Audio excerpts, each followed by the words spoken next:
kuingia, nitaka nitaje jina langu, lakini wakati mwingine tukitaya majina yetu huwe nakuwa kero. Yaani majina yetu ni kama mapanga kwa mioyo ya watu wengine, kwa sababu yakitolewa yanakuwa kama moto, yanaanza kuwaunguza. Kwa hiyo utaniita tu Tikiko mahali ambapo ulipo, na ya pili jirani yako atakuongezea. Bwana Yesu atusaidie sana. Hiyo ndio jina langu. Jina ya pili jirani yako atakuongezea. Sitaki nitaye zote paske nikistaya huko mtu anaweza kuazika tujui ya jina. Yesu atusaidie sana. Amen. Nataka nizungumzie somo ambalo nasema siri ya unyakuo wa kanisa. Siri ya unyakuo wa kanisa. Kama leo majira haya tumekaa mimi na wewe kanisani, parapanda kame naweza lia. Je, uko tayari kwenda miongoni mwa watu ambao wanaweza enda, au unaweza baki miongoni mwa watu ambao wanaweza baki? Ni swali ambalo inabidi ujiulize kabla sijaanza kufundisha. Kama parapanda inaweza lia muda huu ambao tumekaa mimi na wewe kanisani, uko tayari kwenda na wale ambao wanaweza kwenda, au unaweza baki miongoni mwa wale ambao wanaweza baki? Unajua mataifa kwa sasa wamelewa. Viongozi wa dunia wamechanganyikiwa. Kuna mtu anayejua tumetoka wapi na tuko wapi na tunaenda wapi. Ukiuliza swali kwa Wakristo wa leo, je, uko tayari kwenda na waenda mbingu? Uko tayari kama Bwana anaweza kuja leo, naweza kuwa miongoni mwa watu ambao wanaweza nyakuliwa, wanaweza kuambia sijui? Yesu atusaidie sana. Amen. Andiko mbili kibiblia. Kitabu cha Petro wa kwanza sura 2 mstari wa 3 unaruka 9 hadi 10. Na andiko ya pili kitabu cha Tesalonike wa kwanza sura 5 mstari wa 2 hadi wa 3. Petro wa pili sura 3 mstari wa 3 hadi 4 unaruka mstari wa 9 hadi 10. Karibu kwa usomi. Natuwe wima kabisa kuishi neno la Mungu. Tunasoma 3 4 unaruka 9 hadi 10. Tunasoma katika jina la Yesu Kristo mwa Nazareti. Mkijua kwanza neno hili, ndio ya kwamba katika siku za mwisho watakuja na ziaka zao watu wenye kuzihaki, wafuatao tamaa zao wenyewe. 4 na kusema, iko wapi ahadi ile ya kuja kwake? Ulizo. Kwa maana tangu hapo babu zetu walipolala, vitu vyote vinakaa hali hiyo hiyo tangu mwanzo wa kuumbwa. Amen. Hakawi kuitimiza ahadi yake kama wengine wanavyokudhani kukawia, bali huvumilia kwenyu, maana hupenda mtu yoyote apotee, bali wote wafikirie toba. 10 lakini siku ya Bwana itakuja kama mwizi. Katika siku hizo mbingu zitatoweka kwa mshindo mkuu, na viumbe vya asili vitaunguzwa na kufumuliwa, na nchi na kazi zilizomo ndani yake zitateketea. Neno la Bwana. Amen. Amen. Ya kwamba siku ya Bwana itakuja kama mwizi. Na Petro wa pili anasema ya kwamba siku za mwisho watakuja watu na ziaka zao wakisema ya kwamba iko wapi ahadi kibiblia ambayo Mungu ametuahidi ya kwamba kuko mwisho. Na leo kuna watu ambao wanaishi ziaka. Kuko watu ambao wanaweza kukwambia, mbona Mungu anakawia kuja? Mbona uchafu unazidi madhabahuni? Mbona dhambi zinakuwa nyingi? Mbona watu wanauana bila sababu? Mbona wakati wa kina Abraham mpaka leo ahadi imetolewa ya kwamba mwisho iko? Sasa iko wapi ile mwisho ambayo Mungu amesema? Na leo watu wako na ziaki, lakini anasema kwa ile mstari wa 9 ya kwamba Mungu hakawi, ila mwema wake wa kuvuta na kukungoja ili upate kuweza kutubu. Yesu atusaidie sana. Mungu hakawi. Leo kanisa imekuwa biashara. Watu wafunguli tena kanisa ili kwamba watu waende mbingu, wanafungula kanisa ili kwamba iwe biashara. Na kinachoendelea ndani ya makanisa sasa hivi ni biashara, hakuna wokovu. Leo nataka nikupe uchungu, yani ukweli mchungu ambao madhabahu nyingi zinaima watu, zinashindwa kusema. Lakini leo nitakupa ukweli mchungu usikie, ili kwamba ukuponye, na kama ukuponyi jina la Bwana linabarikiwa. Mimi nimesema. Yesu akusaidie sana. Ukweli mchungu. Leo ndani ya kanisa hamna tena kweli, bali muko unafiki. Amen. Watu hawashabiki kufundisha neno la utakaso, wanashabikia kufundisha neno la kutoa. Amen. Mshirika naye toa sana kanisani, huyo ndio rafiki wa mchungaji. Amen. Mshirika naye onekana sana iko na quelque chose, huyo njo. Na niende mbali niseme, katika kanisa nyingi au kusanyiko nyingi watu wanaanza fanya niabo, haiko ya bengine. Ndio maana anaweza kuambia kama siyaamua mule mwa ile kusanyiko hakuna kinaweza, laana yako kinaweza fanyika kwa jina la Bwana. Amen. Yesu akusaidie sana. Kwa hiyo ndio maana tuna watu ambao leo makanisani hawahubiri tena neno. Ukimwangalia Mkristo anayekuja kanisani, nani atakemea maovu? Mtu amekuja uchi akiwa amevaa kimini jipe saka haba tu na naingia madhabahuni, nani atamwambia kitu? Sababu anajua nakuliaka mikono yake sadaka. Nani atasema? Amen. Yesu atusaidie sana. Nani atasema?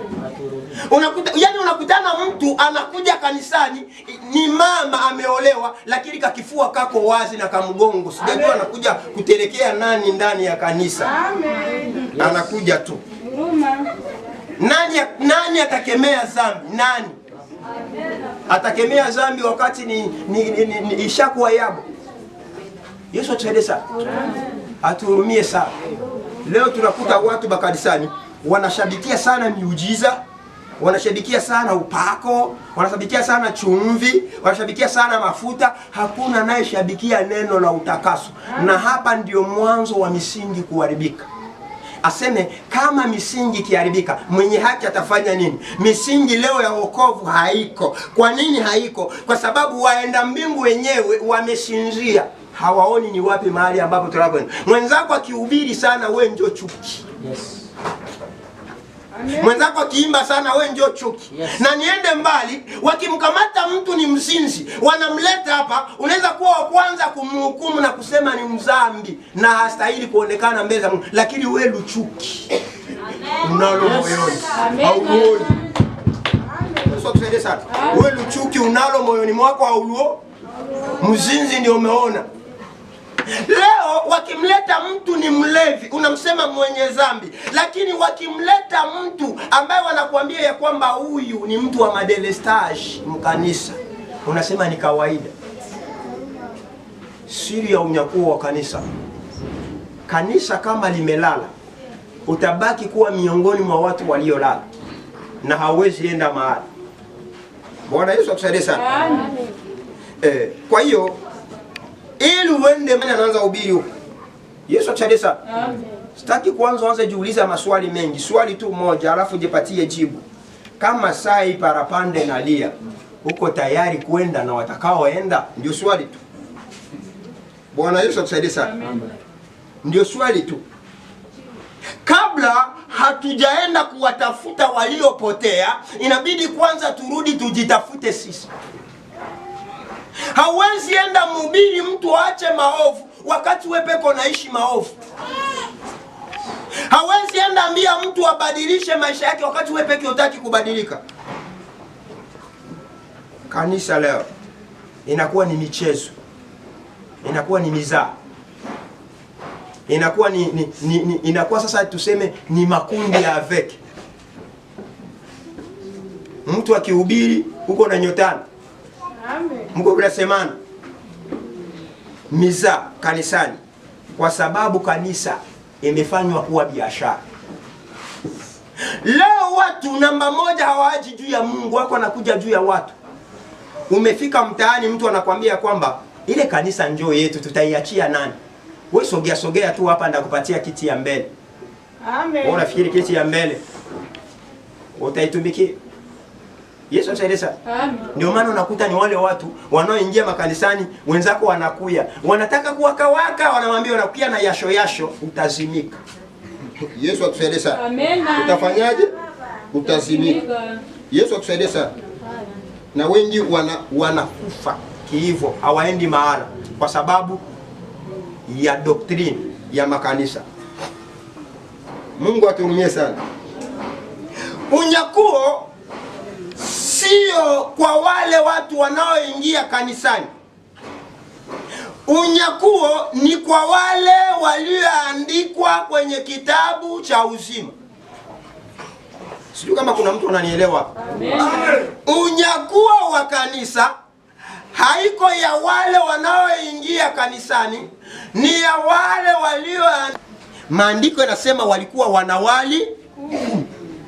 Hawa 10 wote walikuwa na taa na wote walikuwa na mafuta, lakini mlikuwemo wapumbavu. Yes. Kwa nini walikuwemo wapumbavu? Wakati wanaandaa taa zao zilikuwa na mafuta, lakini wakati wanaanza safari, kabla hawajahitimisha safari, wale 5 wapumbavu tayari mafuta imekwisha kukauka ndani. Yeah. Na maandiko nasema ya kwamba alipokuja bwana wao kwenye harusi, aseme akawachukua wale waliokuwa tayari. Wale wapumbavu wakawaambia wale wengine, tusaidie na mafuta kidogo. Akamwambia hata hii haitutoshi. Shikeni njia, nendeni mkauze. Na wale waliporudi wakakuta bwana wao ametawanyika na wale wenzao wao wamebaki. Hizi habari maana yake nini? Maana ya pili, unyakuo nimesema maana ya kwanza haiko kwa waenda kanisani, iko kwa walioandikwa kwenye kitabu cha uzima. Na unyakuo wa kanisa pia hauko kwenye taa, uko kwenye taa na mafuta. Kuko watu wanaweza kuwa wanaingia kanisani, uko na taa lakini haukuwaki na mafuta. Yes. Unajua mafuta? Taa ni Roho Mtakatifu. Yes. Mafuta ni neno, utakaso, upendo, ushirika, umoja. Amen. Ukiwa ni mtu ambaye huna hivi vyote hapa, ni sawa tu na mtu mwenye hana mafuta ndani. Yesu atusaidie sana. Kwa hiyo andika leo hivi kitu mimi nakutaia. Kama neno haiko muweye, kama utakaso haiko muweye, kama upendo haiko muweye, kama ushirika na wengine haiko muweye, wewe uko tu miongoni mwa watu watakaoenda Gehena, na kanisa likinyakuliwa Yesu atusaidie sana. Unajua kinachoua taa za watu wengi? Kinachoua taa za watu wengi zisikuwe na mafuta, jambo la kwanza ni chuki. Chuki. Jambo la kwanza ambalo linaua hata huduma za watu wengi ni chuki. Ukiona ungali na chuki, ukiona ungali na majivuno, ukiona ungali na kusengenya, ukiona yani wewe utatumiwa tu sasa vile tu daraja, ile huduma haijulikani na Mungu, iko tu sa daraja, ondokeni kwangu kwa maana siwajui. Sikuwajua. Unaingia kwenye kusanyiko moja na mwenzako lakini uko namchukia. Amen. Waraka wa kwanza Yohana anasema amchukiaye ndugu yake yes, direct uko muuaji. Kumbe tunafuga wauaji ndani ya kusanyiko. Yes. Kuko mtu tu yeye haya kuwazia ya mzuri. Anakuwa na kuwazia, anakuwa na lala na lota kama ulikufa na hauyakufa. Amen. Mwenda mbingu anaimba, anahubiri, mwenda mbingu njoo chuki. Wengine kitu ambacho kinazimisha taa zao ni kufanya kazi ya Mungu kuwa kama yao. Kazi ya Mungu kuwa kama yao inazimisha taa. Roho Mtakatifu ndiye anayeliongoza kanisa, na Roho Mtakatifu ndiye anayelifanya kanisa likuwe pia, na Roho Mtakatifu ndiye anayekusaidia kukuambia ni kitu gani ambacho unapaswa kuliambia kanisa ili likuwe. Sasa wewe uko ushafanya sasa vile kusanyiko ya Penueli ni yako, na siku ya kwenda Kakombo taenda nayo kukichwa. Amen. Au parapande kikuyo tanyangukaka na manjanja yote inakufanya benzako na baona sabi lulu. Amen. Amen. Utakuwa miongoni mwa watakaobaki. Amen. Ukweli mchungu. Nakwambia leo. Yesu akusaidie sana. Amen. Hata kama unaweza cheza, hata kama unaweza ruka, hata kama unaweza jiona minjo na njoo mie for siri ya unyakuo hauko kwa wale wanaobeba chuki, hauko kwa wale wanaobeba kiburi, hauko kwa wale wanaobeba majivuno, hauko kwa wale wanaoona kazi ya Mungu ni kama yao. Akamwambia Petro, unanipenda? Ndio, wachunga kundi langu. Petro, wanipenda? Wajua. Manake kinachochunga kanisa ni vile Mungu anataka, sio kama wewe utakavyo. Yesu atusaidie sana. Nguvu yako haitachunga kusanyiko. Nguvu yako haitasimamisha Penueli. Kinayesimamisha Penueli ni Mungu. Ukiona unataka kutumia sana nguvu zako, jua ya kwamba uko navunja wengine. So baki kuachia hayo. Unaweza imba umwe peke. Unaweza hubiri umwe peke. Au mnachezana ile mizao hata watu wasikwenda ubiri viti. Utahubiri viti? Kuna mahali nimeenda nimekuta niko mimi na watoto wawili afu nikasema hii ni jaribu hao. Wamesema tutahubiri viti. Sasa kwa mimi naweza hubiri viti? Ikabidi tena nianze evangelization ya mtaani. Yesu atusaidie sana. Utahubiri viti uko peke yako. Acha mizaa. Kwa hiyo ukiwa ni mtu ambaye ungeona shikamana na hivi vitu, utakuwa miongoni mwa orodha ya watu wasiokuwa na mafuta lakini wako na taa. Utakuwa uko tu miongoni mwa wale mabikira lakini uko pumbafu. Utamchukia mwenzako. Wewe unapataka ngapi? Chuki ya nini? Yesu akusaidie sana. Au nikisimama hapa madhabahuni niko na ubiri, nashusha nani huko? Ndashusha cheo yako? Ndashusha level yako? Ndashusha upako yako? Chuki ya nini? Na hakuna anayesema chuki. Chuki ndio lishakuwa sukari ya waenda mbinguni. Amen. Yes. Tena ni zile dhambi za siri. Amen. Ile dhambi yenye haiwezi onekana. Kuliko ishi na mtu wa chuki ni bora ishi na mzinzi. Amen. Paske yake inaonekana. Yako haifai nini? Haionekani. Yake inaonekana. Unajua kilonda kenye kiko yulu ya ngozi ni rahisi kupona sababu kinaonekana. Unaweza kitafutia kila aina ya dawa na kitapona. Mekilonda kenye kiko ndani. Au yasikia kaseme mtu alianguka damu ikavuia ndani anaponaka. Na njoo wale watu wanakufaka tu kiroho. Amen. Unabakia uko na injio na wazio ngao natumika na nguvu za Mungu, kumbe wewe zako zishapotea tu. Haukuwa kitendo. Yesu akusaidie sana. Kwa hiyo watu wengi ili kwamba wawe katika ukubali neno la Mungu liwaongoze, wanaokubali utakaso uwajae, wanaokubali upendo uwatawale, wanaokubali ushirika uwatawale. Leo uko shida ya mwenzako wewe kwako ni tarumbeta, lakini mwenye upendo yeye shida ya mwenzake kwake ni kilio. Uko mwenzako akilalia kabu chungu na piga yowe sana. Yes. Wewe juu ulikula nyama. Amen. Tusaidie sana. Amen. Mama, Mungu akubariki na akupe hizi chupa 10,000. Amen. Yesu atusaidie sana. Amen. Kwa hiyo ukiwa ni mtu ambaye uko miongoni mwa orodha ya watu ambao wangali wanatembea kwenye njia hizi, uko tu sa vile yani kikongoro yenye ina almeti. Unagundua tu ni kikongoro kama haina almeti haina valer. Nayo miambi. Haina valer. Yes. Na wengi valere yao hakuna ndani ya wokovu. Chuki, kiburi, majivuno, kujiona uko bora kuliko wengine, kusengenya, kuwatetateta watu ndani ya makusanyiko, kukamata watu saba watoto yako. Hii itakuangamiza. Kama uko kwenye orodha ya watu wenye wangali katika hii nchi, acha. Na kama hauko, Yesu asifiwe, na ujiandae, maana kanisa liko mlangoni. Yesu atusaidie sana. Amen. Huu mlango wa neema unaoona leo, iko siku utafungwa. Na huu mlango ukifungwa, hapata kuwa excuse. Hawatasikia kilio cha mtu. Hawatasikia maombi ya mtu. Wewe uliza ndugu nani Nuhu baada ya kufunga safina, watu wamekuja kwa Nuhu. Wakamwambia Nuhu, tufungulie. Akasema mwenye vyake alishafanya nini? Maanake mimi sina tena nafasi ya kufungula, paske mwenye vyake alisha.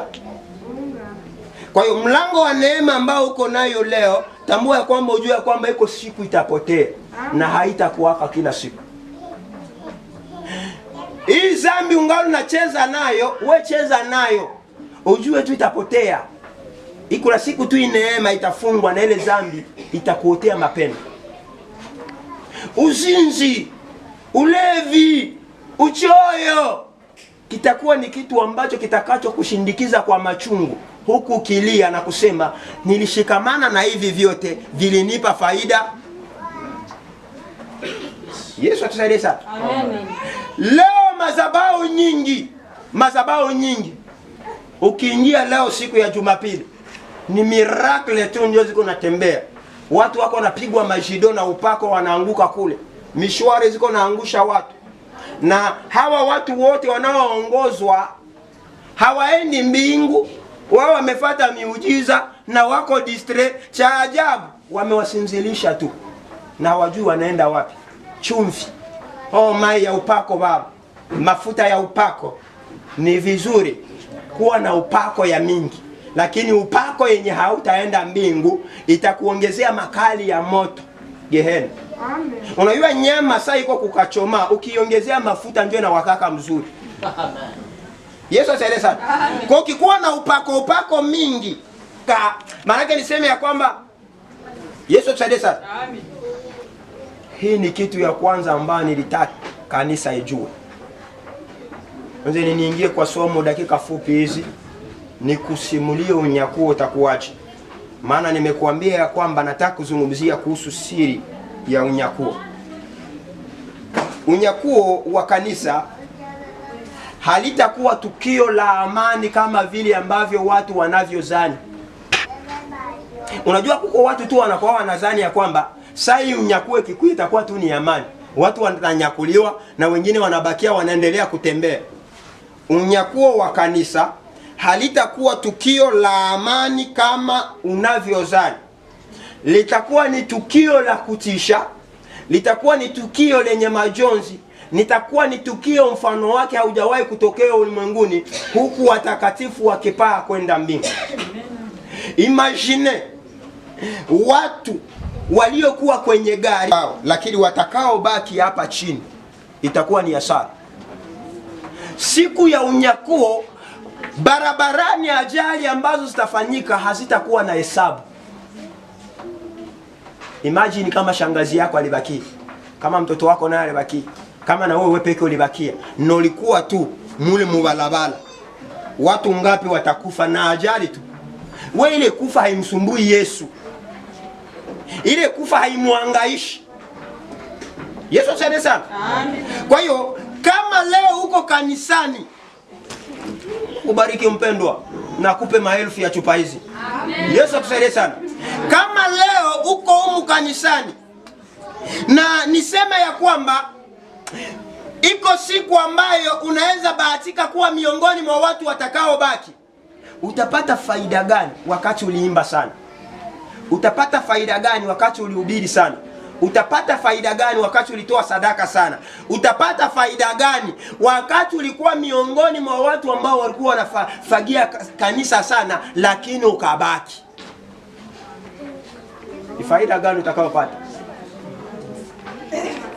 Na kila siku nilikuwa naingia, nilikuwa nafanya nini? Imagine kuma hospitali, siku ya unyakuo kuma hospitali, kama kulikuwa mtu mwenye alikuwa anatayarishiwa aende msaldop, kisha daktari akanyakuliwa, nani ataoperea ule mtu? Yesu asaidie sana. Ule mtu atafanya nini? Imagine wale watu wote ambao walikuwa kwenye matukio ya ajali wakiwanyangulia kwa hospitali, nani atapatunza? Itakuwa ni vifo isiyokuwa na hesabu mtaani, wakati kanisa likiwa linanyakuliwa. Na niende mbali niseme Tukio la tatu la kunyakuliwa, Yesu aseme mtakuwa majumbani. Imagine kama leo tuko kanisani kisha watu wanyakuliwe na pasteri akuwe pale, alibakia miongoni na wenye balibaki. Acha nikwambia kwamba ataanza kwanza kushiba makonzi. Amen. Yani kabla vingine hatuyaenda mu vingine tufuatilia hiki tulibakie. Mwe ba viongozi, sijui mwe ba evangelista, sijui mwe ba nani. Mulitushindwa kutuambia kweli kisha tunabakia mkietuambia kanisa na nyakuliwa. Hakuna vya kuomba. Mko yako haitakusaidia kitu. Kuomba yako haitakusaidia kitu. Wewe ulikuwa muombaji, mimi ndio nilikuwa nachukulia hii kanisa, mimi ndio nilikuwa naatake. Wewe ulikuwa unachukua kanisa au mwenye alikuwa na kanisa ni Mungu? Haleluya. Yesu asifiwe sana. Oh, kama niko hapa kama mimi siyawaombea hamwezi barikiwa. Kama siyawaombea hamwezi endelea. Wapagani wanabarikiwa na nani? Wapagani wanaendelea na nani? Ikala na mikoshi yako wapi unaenda? Tafuta utakaso, tayarisha roho yako na wale nao waandama, acha muda wa kiburi na majivuno. Utapigwa kanisani wakati watu wanabaki na woli baki, ulishindwa kuwaambia ukweli. Yesu asifiwe sana. Utapigwa. Uliwa kama unyakuwe iko kashindwa kutuambia leo tunabakia. Mbo pastor tutamalizana hapa sai. Ataba kuwe Yesu ana atadega. Yesu atueleza. Ataba kuwe basi Yesu anajali hivyo. Batakuua kisha wanasema tutaangalia vingine vitafuata nyuma. Juu ya nini? Yes. Habakuwa. Aseme maana hao ndio wao wenye vyeo ndio watakuwa wa kwanza kuitwa. Ukikuwa kiongozi wa kwaya, msalaba ya kwaya yote iko kichwa yako. Kama balikupatiaka kwaya mko watu 12. Unakia finire na kwaya yoko na watu 5, ile watu 15 iko yulu. Hata kama hauyafanya zambi, mezambi za wale watu 15 ziko tushinde tunaanza kwa wafanya kwaya, si ndio viongozi pale, kama hatuendelee korani haiwezi endelee. Acha nikwambie ya kwamba wewe endelea tu kusema hivyo, lakini ujue mzigo yote iko hapo. Ukitiliwa mimi ndio mchungaji, sijui mchungaji matondo, wewe ndio mchungaji ndio. Lakini kama walikupatiaka kanisa au kama Mungu aliletaka watu 200, unafinire na watu 15. Dege iko yule.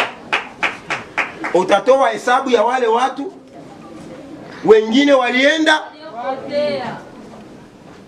Yesu kusaidia sana. Yes. Sijui tunaenda wapi. Sijui tunawaza nini. Sijui tunafikiri ya kwamba tutakuwa wapi. Unafikiri kila siku tutakaa kwa viti? Unafikiri kisha mwingine anabakia kona lini? Sasa fikiria kama ulikuwa unadanganya bwana wako hivi, bwana wako ni mpagani, kisha wengine wanakiasikia kama balienda. Kisha wewe ulibakia, kisha bwana wako anakuuliza ulikuwa unaenda fanya nini kanisa? Mbona na wewe ulibakia? Kumbe ulikuwa yuma. Anakugeukia na kata miti. Anaanza kukupiga. Atakupiga tu mzuri. Yes. Atakwambia ulikuwa unafanya miza. Mimi nilikuwa nawazia kama mimi ndio mpagani ndabaki yaka naona bakia. Maana yake anaonekana ulikuwa unaendea Bumbaraga kule. Amen. Yesu achalie sana. Utapigwa. Kwa hiyo tukio la unyakuo wa kanisa linaweza kuwa jambo la kufurahisha na la kuchekesha, lakini ni jambo la kilio kwa wale watakaoliona. Soma vizuri, manabii wote waliolitabiri walikuwa wanatetemeka na kuogopa na kusema kama hii ingetufikiaka sijui, lakini sisi tunaishi. Kama mahali ambapo ulipo leo, tambua ya kwamba kanisa haliko tena kama unavyozani. Kanisa haliko tena kama unavyo. Nisomea andiko ya mwisho nimalize, wa Korinto wa kwanza sura 5 mstari wa 52. Nimalize nayo. Wa kwanza 5 na ngapi? Na 2. 52 tunasoma katika jina la Yesu Kristo. Yes, amen. Kwa dakika moja kufumba na kufumbua. Wakati wa parapanda ya mwisho. Maana parapanda italia na wafu watafufuliwa na wasiwe na uharibifu, nasi tutabadilika neno la Mungu. Amen. Amen.